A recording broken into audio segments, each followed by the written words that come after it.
talking today about cord blood banking and delayed cord clamping. So in the past, once the baby was born, providers used to immediately cut and clamp the cord basically as soon as the baby came out. So the provider would be holding the baby and they would clamp and cut the cord, or they would clamp it and give the scissors to the partner for them to cut it, and then the baby would either go to the mom or to the baby warmer or wherever. But now the research has indicated that actually doing something called delayed cord clamping has a lot of benefits for the baby's long-term health. So delayed cord clamping means not clamping the cord immediately and instead letting the cord pulsate for as long as it's going to pulsate, which will deliver more blood to the baby. And actually,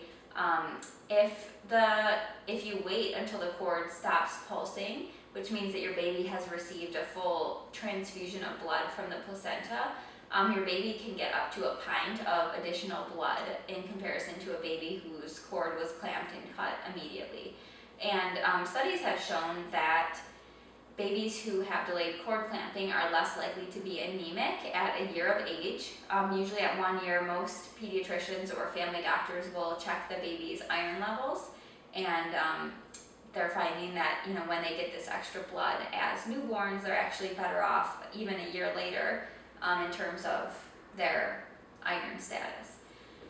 And then of course there are cord blood banks popping up now all over the place, and lots of talk about cord blood and the benefits that it can have. Cord blood contains stem cells, which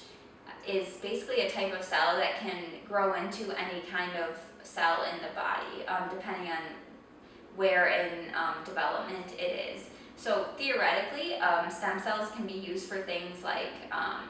cancers or various neurological diseases, but in reality, there has not actually been, although there's a lot of research happening, there hasn't actually been a lot of